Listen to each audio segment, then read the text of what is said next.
दिलाते हैं। सीएनएफ भी अपने घर पे नहीं बनाता, ये काम चलाता है कंपनी से। कंपनी कोई भी सामान बनाता है तो क्या हम लोग के गली मोहल्ले शहर में आता है? नहीं आता है। नहीं आता तो फिर हम लोग जानते कैसे जानते हैं? टीवी से, अखबार से। यानी एक मिडिल मैन और होता है जिसको बोलते हैं एडवर्टाइजर मीडिया प्रचारक। ये क्या करते हैं? किसी भी प्रोडक्टों के बारे में बताते हैं कि नहीं बताते? अब बताते हैं तो कंपनी और कस्टमर के बीच में कितने लोग हैं? 5 लोग हैं। अब बीच वाले का काम क्या है? बताना और हम तक सामान को पहुंचाना, यही काम है ना? चलिए मान लें कि 40 रुपया में लागत खर्च हुआ कंपनी का 40 रुपया, 10 रुपया मुनाफा रखेगा कि नहीं रखेगा? 10 रुपया मुनाफा रखेगा, यानी कीमत कितना हो जाएगा? 50 रुपया। क्या यह प्रोडक्ट हम लोग को 50 में मिल जाएगा? नहीं मिलेगा। 5 रुपया सीएनएफ रखेगा, 5 रुपया डिस्ट्रीब्यूटर, 5 रुपया होलसेलर, 5 रुपया रिटेलर, यानी 50 और 20 कितना हो गया? 70 रुपया। क्या प्रोडक्ट हम लोग को 70 में मिल जाता है? नहीं मिलता है। कितना मिलता है? 30 रुपया खर्चा आता है एडवर्टाइजमेंट पर, क्योंकि बीच वाले बोलने वाले जो होते हैं बिना पैसा लिए बोलते ही नहीं। बोलेंगे तो क्यों बोलेंगे? क्योंकि तुम यूज तो करते ही नहीं है। कंपनी जैसे ही हायर करता है कि हमारा पेन है, ये हमारा कोट है, बोलता है ये तो हमारी यूज करने लायक ही नहीं, इसके हम बोले कैसे? लेकिन तब बोलता है जब उसका पैकेट में माल पैसा जाता है ना? 30 रुपये यहाँ पर आता है, यानी ये प्रोडक्ट हम लोग को कितना में मिलेगा? 100 रुपया। था कितना के? 50 रुपये कहाँ गए? बीच के पास गया, मिडिल मैन के पास गया कि नहीं है? यानी यहाँ पर हम लोग गौर कीजिए जैसा भी कि हमारा सामान था 50 का, लेकिन मिल रहा है कितना में? 100 रुपये। हमारी गाड़ी मेहनत का पैसा 50% पैसा किसके घर में जा रहा है? मिडिल मैन के पास जा रहा है कि नहीं जा रहा है? अब हमारा कमाई का आधा पैसा कोई मिडिल मैन के पास चला जाए तो हम कभी खुशहाल हो सकते हैं क्या? हो सकते हैं क्या? नहीं हो सकते। इसीलिए हमारा नाम क्या पड़ा? कस्टमर, ग्राहक। हक में ग्रहण लगा कि नहीं लगा? बहुत सारा कुर्सी खाली है, मैडम के लिए जोरदार ताली बजा दी। आइए। यानी हमारी गाड़ी मेहनत का 50% पैसा इन मिडिल मैन में बच रहा कि नहीं था? चलिए यहाँ तक तो ठीक था, 50 का सामान 100 में मिला था, कोई बात नहीं था। झूठ ही बोल रहा था, लेकिन बोल रहा था तो ना।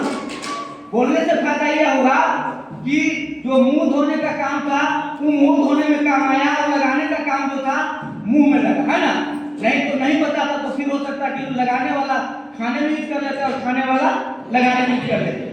तो यहाँ तक ये सारे लोग अपना काम किए और जिसके बदले में हमारा आधा पैसा लिए, यहाँ तक तो क्षम था, कोई बात नहीं था, केवल पॉकेट ढीला हो रहा था कि नहीं था? लेकिन उससे भी खतरनाक इसमें नुकसान क्या है? अच्छा, सामान बनाने में इनका हाथ नहीं है, लेकिन सामान को बिगाड़ने में हाथ होता कि नहीं होता? हम लोग आज भी सुनते हैं कि फलाना दिन इतना नकली सामान बाजार में डुप्लीकेट पाया। क्या कंपनी कभी प्रोडक्ट नकली बनाता है क्या? नहीं। एक किसान होता है, वो भी कंपनी है, सामान बनाता है, क्या डुप्लीकेट करता है? नहीं करता। लेकिन वही सामान जब वो बिचौलिया के पास जाता है, मिडिलमैन के पास जाता है, बाजार में जाता है, तो डुप्लीकेट होना शुरू हो जाता है। अब महंगाई का तो मार पड़ ही रहा था, पॉकेट ढीला हो रहा था। अब मिलावट के प्रोडक्ट लेने से हमारा स्वास्थ्य खराब होने लगा। हो रहा है कि नहीं हो रहा है?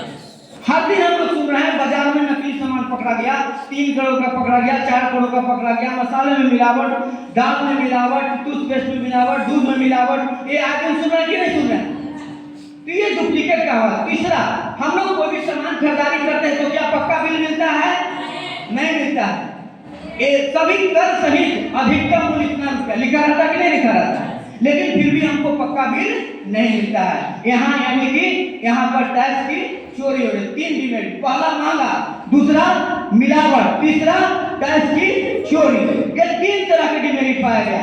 उसके बाद इस बाजार में सबसे इंपॉर्टेंट पार्ट का है, यदि हम कस्टमर हट जाते हैं तो क्या ये बाजार में सा चलेगा? नहीं चलेगा। यदि कंपनी को हटा दें तो क्या चलेगा? नहीं चलेगा। उसके बाद में ये इंपॉर्टेंट के मामले से नंबर 1 पर हम लोग हैं, यानी कस्टमर है, दूसरे नंबर पर कंपनी है, और तीसरे नंबर पर बीच वाला आदमी है। उसके बाद देखा जाए सबसे ज्यादा इस बाजार व्यवस्था में पूंजी कौन लगा रहा है, पैसा कौन लगा रहा है, कौन लगा रहा है? 100 रुपया लगा रहा है ना सर। यानी इम्पोर्टेंट के मामले में नंबर 1, लागत के मामले में नंबर 1, लेकिन इनकम के मामले में 0, लड्डू। खरीदारी करने से कोई इनकम होता है क्या? नहीं होता। तो ये बाजार करने का गलत तरीका है कि नहीं है? आरसीएम राइट कॉन्सेप्ट मार्केटिंग बाजार करने का सही तरीका। आरसीएम क्या किया? बीच वाली कड़ी को यहाँ से हटा दिया। क्या किया? हटा दिया। कंपनी बोला कि भीलवाड़ा राजस्थान से चल करके हम आपके शहर मसूरी में आ जाते हैं और यहाँ पर पीयूसी पब्लिक ओपिनियन सेंटर खोल देते हैं। आपको और हमको करना क्या है? पास के दुकान से न खरीद करके आरसीएम तो पब्लिक ओपिनियन सेंटर से खरीदना है, यानी पीयू से खरीदारी करना है, यानी आरसीएम की दुकान से खरीदना है। तो पहला फायदा हमको क्या मिलेगा? अब बीच वाला नहीं है, जिसके वजह से हमको 100% शुद्ध सामान मिलेगा। मिलेगा कि नहीं मिलेगा? जैसे गाय